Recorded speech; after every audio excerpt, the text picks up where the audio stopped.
3.5 Otros problemas indecidibles. El lector podría pensar que el hecho de que el problema de la parada de la máquina de Turing sea indecidible no es demasiado grave. En la vida real los problemas son de otra índole y seguramente es posible encontrar un algoritmo para todo problema real bien planteado. Los hechos, sin embargo, indican lo contrario. Existen numerosos problemas prácticos para los que se ha demostrado su no computabilidad. Veamos algunos de ellos. La descripción formal del lenguaje es un área de gran interés práctico. Las gramáticas formales se usan para describir de un modo finito lenguajes infinitos y se aplican en lingüística, traducción automática de textos de una lengua a otra y en la definición de lenguajes de programación. Un ejemplo sencillo de gramática puede ser el siguiente. Frase tal que sujeto, verbo, predicado. Sujeto tal que artículo o determinativo, sustantivo. Artículo tal que el o la o un o una. Determinativo tal que este o esta o ese o esa o mi o tú o su. Sustantivo tal que gato o perro o tía o sobrino. Verbo tal que sube o corre o escribe. Predicado tal que cartas o deprisa o escaleras. Una gramática describe el conjunto de frases válidas de un lenguaje. Las frases han de estar formadas por las palabras que aparecen en negrilla, llamadas símbolos terminales. Las otras palabras sirven como auxiliares en el proceso de generación y se llaman símbolos no terminales. Algunas frases generadas por la gramática anterior son: mi perro sube escaleras, tu tía escribe cartas, ese gato corre deprisa, una sobrino escribe escaleras. Un reconocedor es un algoritmo que, dada una gramática y una frase candidata, decide si esta frase es válida, es decir, si pertenece o no al lenguaje definido por la gramática. La primera frase de un compilador de un lenguaje de programación llamada análisis sintáctico está dedicado precisamente a esta tarea. El reconocedor, en caso afirmativo, suministrará además la estructura de la frase, es decir, la concatenación de reglas que han conducido a ella. Es un grave problema que una misma frase pueda tener dos estructuras distintas, ya que ello implica que el compilador puede atribuirle más de un significado. En los lenguajes naturales, este fenómeno es frecuente. Considérese la frase sin puntuación alguna: Señor muerto, esta tarde llegamos, que admite las dos interpretaciones siguientes, ahora con puntuación. Señor, muerto está, tarde llegamos. Señor muerto, esta tarde llegamos. Cuando sucede esto, se dice que la gramática es ambigua. Las gramáticas de los lenguajes de programación son bastante voluminosas, de forma que demostrar manualmente su no ambigüedad es una tarea pesada y nada trivial. Sería muy útil disponer de un algoritmo que, dada cualquier gramática de la forma del ejemplo, nos dijera si es ambigua o no. Pues bien, tal algoritmo no existe ni existirá nunca porque se trata de un problema indecidible.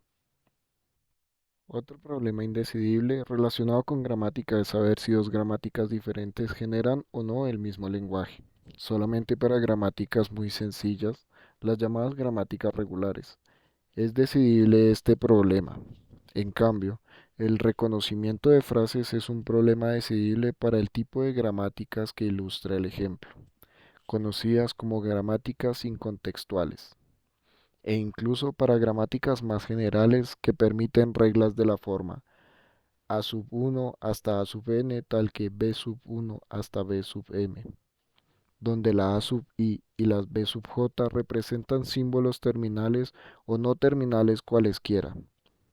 Los reconocedores para este tipo de gramáticas, llamados tipo cero, son precisamente las máquinas de Turing. Otro problema práctico de gran importancia es la eliminación de errores en los programas.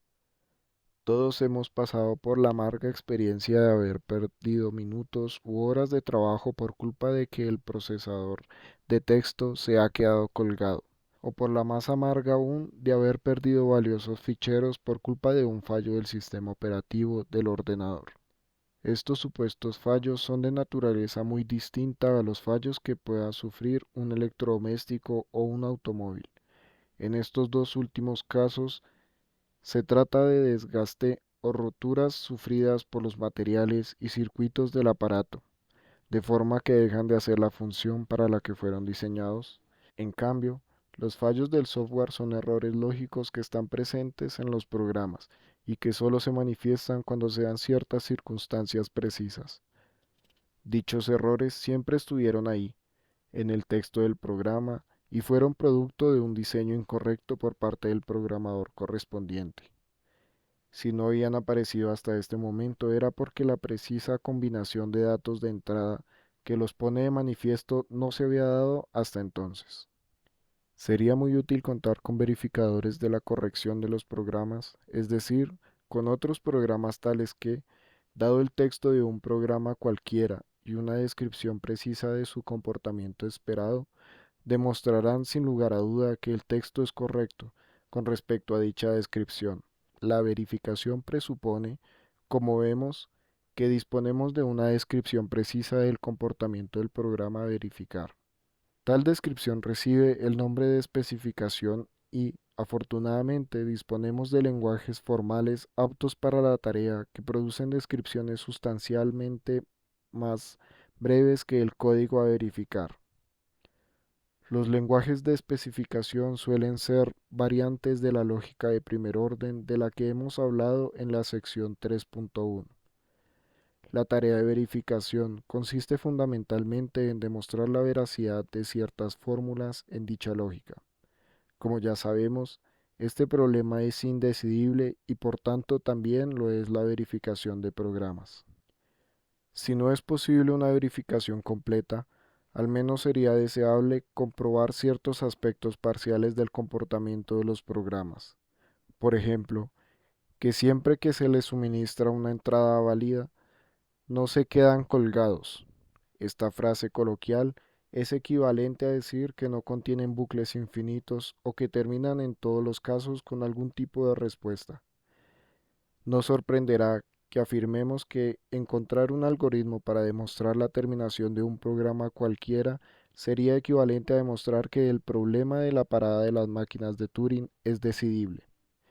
Ni siquiera es posible un algoritmo que decida si un programa cualquiera parará ante una entrada legal concreta.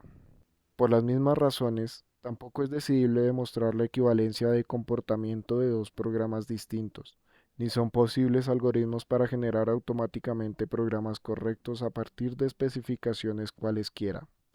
En realidad, ninguna propiedad semántica no trivial de los programas es decidible.